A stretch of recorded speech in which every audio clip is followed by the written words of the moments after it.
ಹಾಕಿರೋರು, ಮೊನ್ನೆ ಗಿಲ್ಲಿ ಗೆದ್ದಾಗ ಸ್ಟೋರಿ ಹಾಕಿರೋರು, ಅದಾದ್ಮೇಲೆ ಗಿಲ್ಲಿ ಅವರು ಅಶ್ವಿನಿ ಗೌಡ ಅಂತ ಜಗಳ ಆಡ್ಬೇಕಾದ್ರೆ ಅದ್ರ ಬಗ್ಗೆ ಹೋರಾಟ ಮಾಡಿರೋ ಸಂಘಟನೆಗಳು, ಹಾಗೆ ಪ್ರತಿಯೊಬ್ಬ ಹೀರೋ ಕಡೆಯವನು, ಹೀರೋ ನಮ್ ಕಡೆಯವನು, ಹೀರೋ ಆಪೋಸಿಟ್ ಹುಡುಗರು ನಾವು ಅಂತ ದೊಡ್ಡ ದೊಡ್ಡ ಗಲಾಟೆ ಮಾಡೋ ದೊಡ್ಡ ದೊಡ್ಡ ಸಂಘ ಸಂಸ್ಥೆಗಳು ದಯವಿಟ್ಟು ಈ ವಿಡಿಯೋನ ನೋಡ್ಕೊಂಬನ್ನಿ.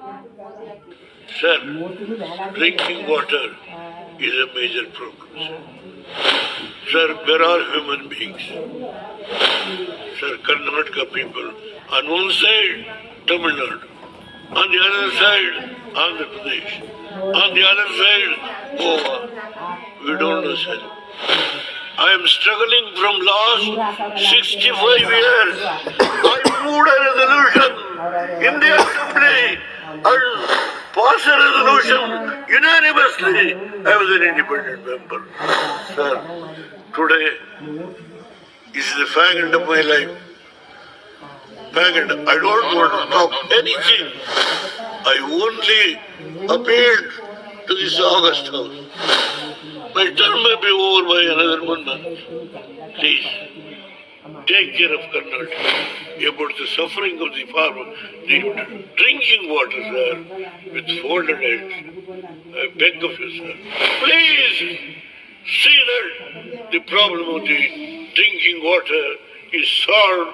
I will be grateful for you, sir. 92 ವರ್ಷ ಆಗಿರೋರು ಪಾರ್ಲಿಮೆಂಟ್ ಅಲ್ಲಿ ಇಷ್ಟು ದೊಡ್ಡ ಮಟ್ಟದಲ್ಲಿ ಮಾತಾಡ್ಬೇಕಾದ್ರೆ ಇಲ್ಲಿ ನಮ್ಮ ರಾಜ್ಯ ಸರ್ಕಾರದವರು ನಮ್ಮ ರಾಜ್ಯನ ಕೊಟ್ಟಿ ನಾವು ಅವ್ರ ಕೈಗೆ ಕೂರ್ಸಿದೀವಲ್ಲ, ಅವ್ರುಗಳು ಅವ್ರ ಆಪೋಸಿಟ್ ವ್ಯಕ್ತಿಗಳು ತಮಟೆ ಹಿಡ್ಕೊಂಡು ಅದೇನೋ ತಬ್ಲಾ ಬಾರಿಸ್ಕೊಂಡು ಧರಣಿ ಕೂತಿದ್ದಾರೆ. ಇದು ನಮ್ಮ ರಾಜ್ಯ. ಹಾಗೆ ನಾವ್ ಇದರಿಂದ ಏನ್ ಮಾಡ್ಬೋದು ಅಂತ ಕೇಳಿದ್ರೆ ನಿಮ್ಮ ಪ್ರಶ್ನೆಗೆ ಒಂದೇ ಉತ್ತರ, ಈ ನಿಮ್ಮ ಎಕ್ಸ್ ಖಾತೆಗಳಲ್ಲಿ, ಇನ್ಸ್ಟಾಗ್ರಾಮ್ಗಳಲ್ಲಿ ಪ್ರತಿಯೊಬ್ರು ಯೂತ್ಸ್ ಇದನ್ನ ಹಾಕಿ ನೀವು ಟ್ರೆಂಡ್ ಮಾಡಿ. ಆಗ ಆ ವ್ಯಕ್ತಿ ಮಾತಾಡ್ತಿರೋ ಮಾತುಗಳಿಗೆ ನಮ್ಮೆಲ್ಲರ ಸಪೋರ್ಟ್ ಇದೆ ಅಂತ ಗೊತ್ತಾಗುತ್ತೆ. ಆ ಮಾತಿಗೆ ಒಂದು ಶಕ್ತಿ ಸಿಗುತ್ತೆ. ಪ್ರತಿಯೊಬ್ರು ಬೆಂಗಳೂರಲ್ಲಿ ನಜ್ಜಿ ಎಂತ IT ಕೆಲ್ಸದಲ್ಲಿರೋ ಅವ್ರ ಮನೆ ಬ್ಯಾಕ್ ಗ್ರೌಂಡ್ ಅಲ್ಲಿ ಎಲ್ಲಾರು ಒಂದ್ ಕಡೆ ರೈತರು ಇದ್ದೇ ಇರ್ತಾರೆ. ಅವ್ರ ಪರವಾಗಿ ತಾನೇ ಮಾತಾಡ್ತಾ ಇದಾರೆ, ಅಂದ್ರೆ ನಿಮ್ಮನೆ ಪರವಾಗಿ ತಾನೇ ಮಾತಾಡ್ತಾ ಇದಾರೆ.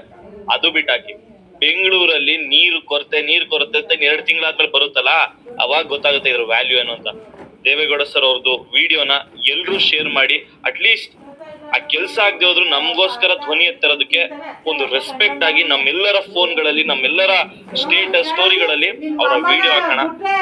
ಸೊ ದೇವರು ಇನ್ನೂ ಒಂದಷ್ಟು ದಿನ ಅವ್ರಿಗೆ ಆರೋಗ್ಯ ಎಷ್ಟು ಕೊಡ್ಲಿ ಅಂತ ಕೇಳ್ಕೊಳ್ತಾ, ದಯವಿಟ್ಟು ಈ ವಿಡಿಯೋನ ಪ್ರತಿಯೊಬ್ಬರಿಗೂ ಶೇರ್ ಮಾಡಿ. ಇದು ರೆಸ್ಪಾನ್ಸಿಬಿಲಿಟಿ. ಏನೋ ಒಂದು ಯಾರೋ ಹೇಳಿದ್ರು ನಾನು ಮಾಡ್ಬೇಕು ಅನ್ನೋದಲ್ಲ. ಪ್ರತಿಯೊಬ್ಬರಿಗೂ ಈ ವಿಡಿಯೋ ನೋಡಿದ್ರೆ ಕಣ್ಣಲ್ಲಿ ನೀರು ತುಂಬುತ್ತೆ, ತುಂಬಬೇಕು. ಸೊ ಅವ್ರು ಯಾರೋ ಅವ್ರ ಮನೆಗೋಸ್ಕರ ಮಾತಾಡ್ಕೋತಲ್ಲ, ಪೊಲಿಟಿಕ್ಸ್ ಅದೆಲ್ಲ ಬಿಟ್ಟಾಕಿ. ಬಟ್ ಈ ವಯಸ್ಸಲ್ಲಿ ಅಷ್ಟು ಜೋರಾಗಿ ಧ್ವನಿ ಎತ್ತಿ ರೈತರಿಗೋಸ್ಕರ, ನಮ್ಮ ಕುಡಿಯೋ ನೀರಿಗೋಸ್ಕರ ಮಾತಾಡ್ತಾ ಇದಾರೆ ಅಂದ್ರೆ